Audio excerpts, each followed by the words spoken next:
Have you ever stopped to think where your thoughts come from? Especially the negative ones, the ones that seem to appear out of nowhere. It's that relentless, automatic voice of criticism. The one you hear when you get a promotion, saying, they're going to figure out you don't deserve it. The voice that, instead of pride after a project, whispers, it could have been better, you should have done more. It's the reason you look in the mirror, and the first thing you hear isn't encouragement, but a list of everything that's wrong. This brings us to the most important questions. Why is this voice inside your head crueler than any enemy you've ever faced? Why does it know exactly where to cut deepest? And why, after all these years, do you still believe everything it says? Here's the answer no one ever told you. The reason this voice is so powerful is that it's not just a voice. You're living under a totalitarian regime. And that voice, it's the official broadcast of the dictator living in your mind. To evict this dictator, we need a map of the territory. And the man who drew that map was Carl Jung, the legendary explorer of the mind. He spent his life mapping architecture of the human psyche. For him, our conscious mind, everything we think we are, is just the tip of the iceberg. Beneath the surface lies a vast and powerful ocean, the unconscious. And this inner ocean is where parts of you live that act independently of your conscious will. Jung called them autonomous complexes, and one of them can be so powerful, so destructive, that it's best described as an inner tyrant that's been running your life. I'm going to show you the dictator that governs your psyche, how it came to power, how it maintains control through fear, gaslighting, and isolation, and most importantly, how to stage a revolution. Let's begin.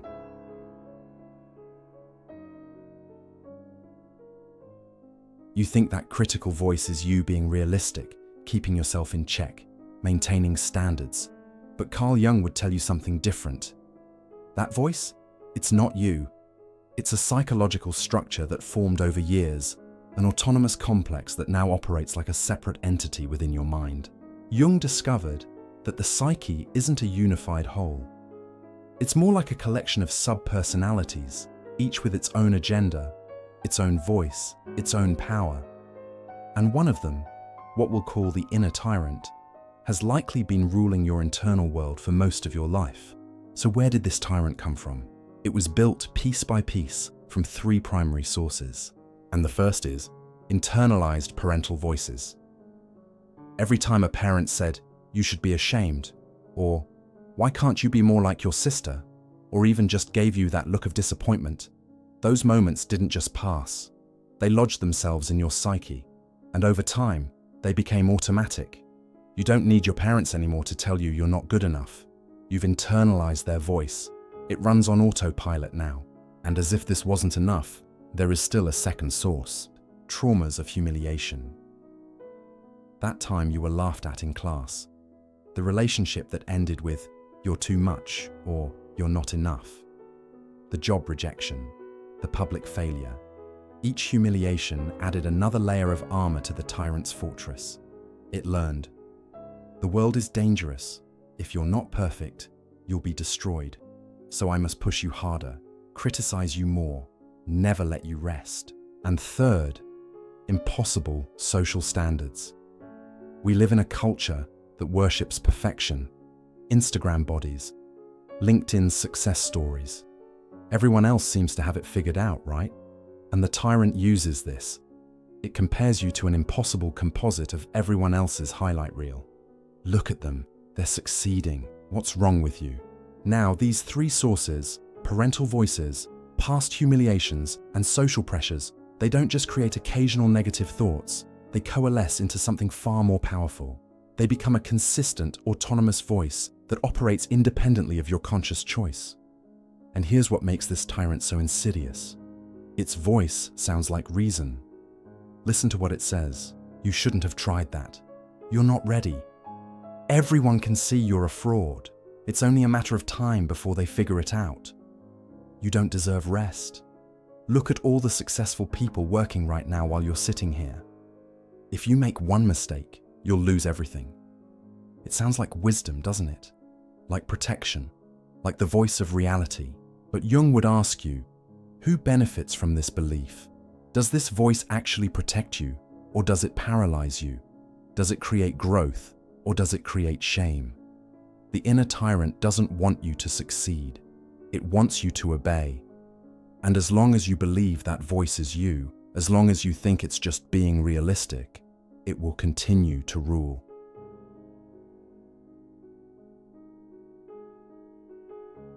Every dictator needs mechanisms of control, and your inner tyrant is no different. It maintains power through 3 primary strategies, and chances are you'll recognize every single one. The first mechanism is terror. The tyrant rules through fear, specifically the fear of social annihilation.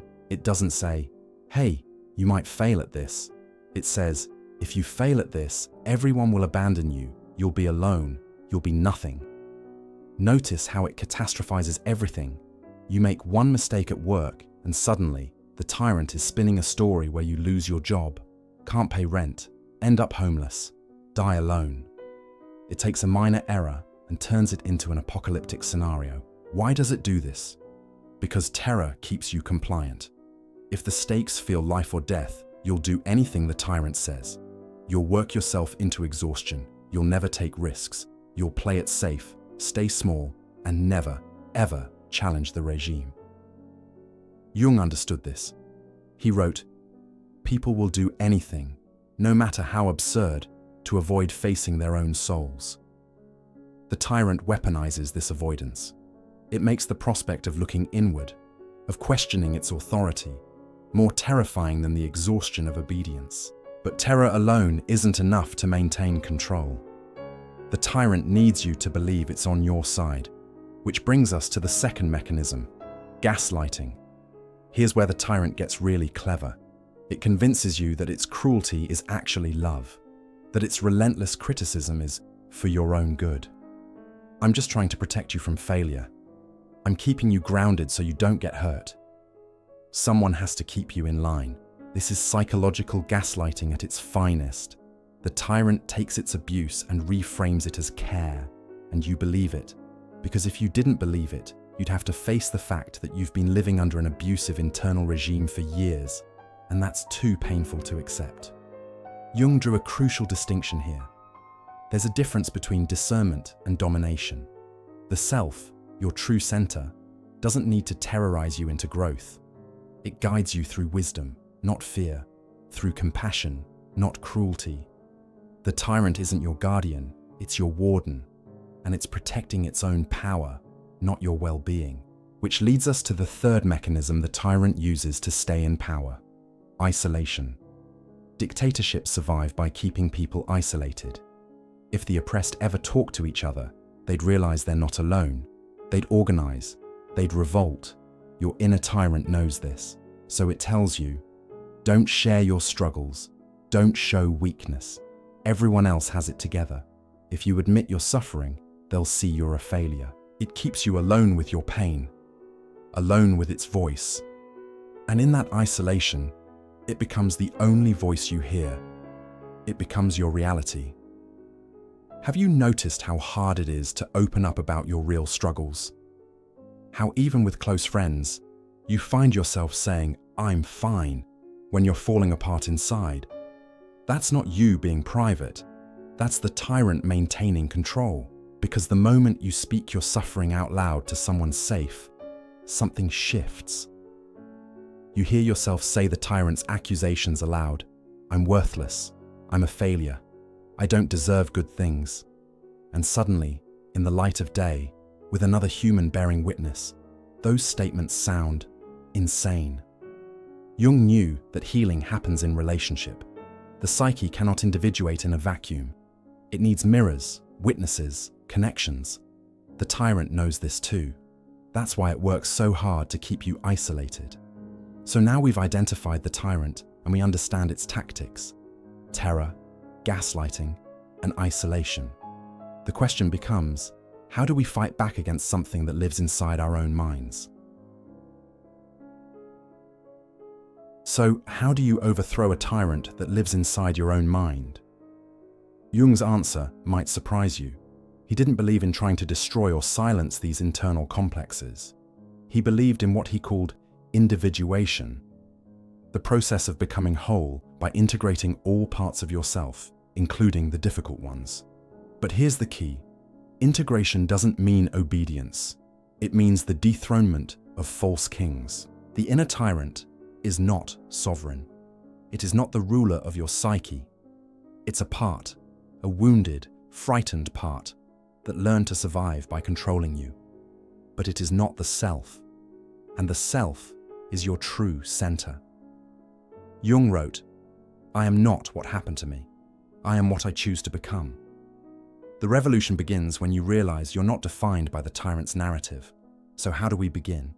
With 3 practices. The first practice is externalization. Stop saying, "I am worthless." Start saying, "The tyrant says I am worthless." This might sound like a small shift, but it's seismic. By externalizing the voice, by referring to it in third person, you create distance.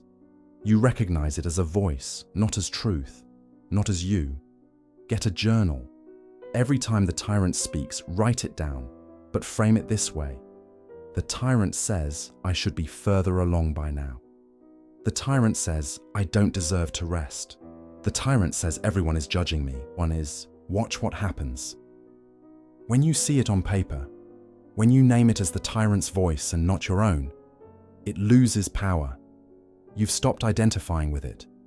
You've stopped giving it the throne. Now, externalization creates the distance you need, but distance alone isn't enough. You need to actively challenge what the tyrant is telling you, which brings us to the second practice, interrogation. Every dictatorship survives on unquestioned beliefs. The moment you start questioning, the regime weakens. So interrogate the tyrant. When it speaks, ask, is this objectively true, or is this a fear-based assumption? Who benefits from me believing this? Would I say this to a friend I love? If not, why am I saying it to myself? What is this voice trying to protect me from? And is the threat real? Here's what you'll discover. Most of the tyrant's statements crumble under examination. They're built on outdated survival mechanisms, not present reality.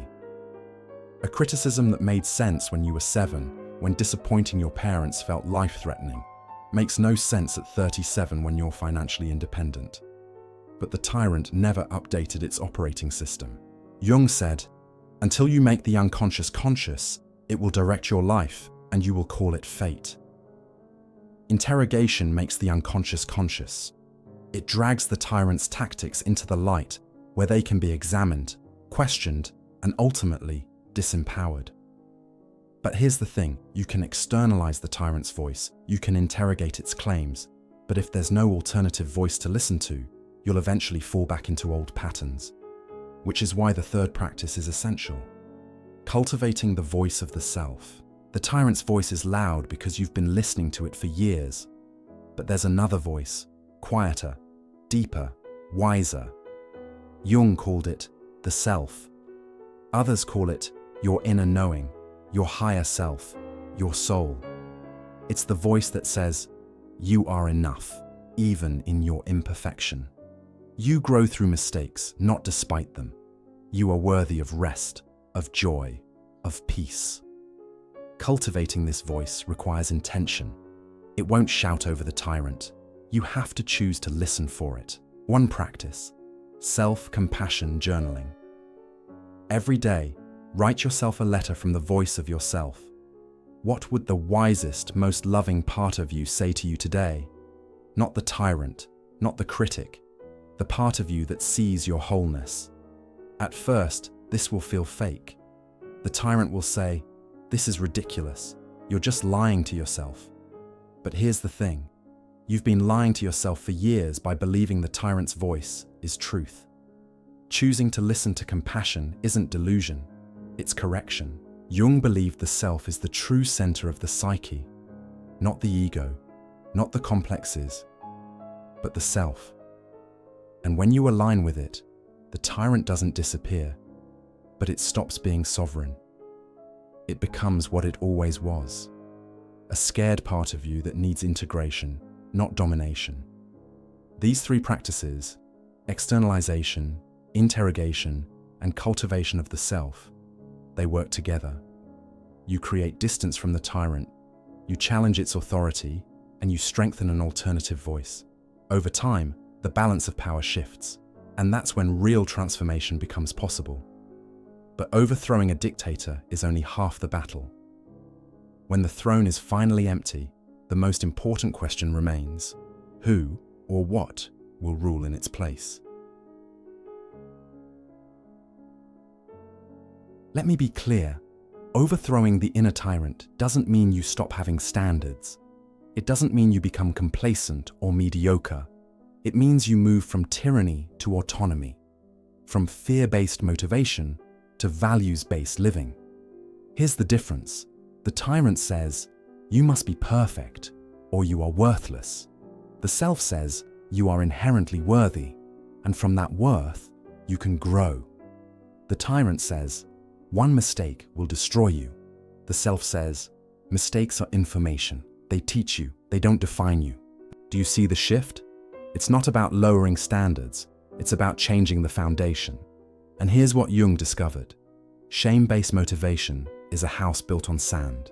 It might drive you for a while, but eventually it collapses. You burn out, you break down, you lose yourself. Compassion-based motivation, on the other hand, is sustainable because it doesn't require you to be at war with yourself. It allows you to be whole, flawed, imperfect, human, and still moving forward. I've seen this in my own life. For years I achieved things, but every achievement felt hollow because it was driven by the tyrant's voice. I started asking, what do I actually want? Not what will make the tyrant shut up, but what do I, in my core, value? And I found something surprising. I still wanted to grow. I still wanted to create, to challenge myself, to contribute. But the quality of that desire was different. It wasn't frantic. It wasn't shame-driven.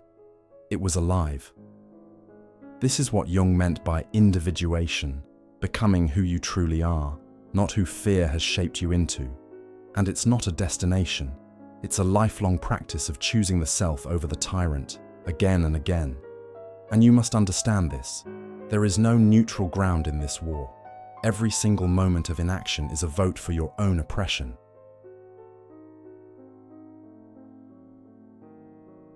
Every time you obey the inner tyrant without question, you vote for the continuation of the dictatorship. Every time you hear, "You're not good enough," and accept it as fact, you strengthen its regime. Every time you isolate yourself because you're ashamed, you give it more power. But here's the other side of that truth. Every time you question it, you weaken it. Every time you externalize its voice, you reclaim your power. Every time you choose self-compassion over self-hatred, you stage a small revolution. And revolutions don't happen all at once. They happen in 1,000 small decisions. The decision to speak your struggle out loud to someone safe. The decision to rest, even though the tyrant says you don't deserve it. The decision to try something, even though the tyrant says you'll fail. Jung believed that the greatest tragedy of the human soul is to live a life governed by unconscious forces, to be enslaved by parts of yourself you never examined. But he also believed in the possibility of liberation, not through perfection, not through achieving enough to finally silence the critic, but through consciousness, through seeing the tyrant for what it is, a frightened, wounded part of you that learned to survive through control, but that is not, and never was, sovereign. So I'm going to ask you to do something right now. Think about today, this very day. What is one thing the inner tyrant told you?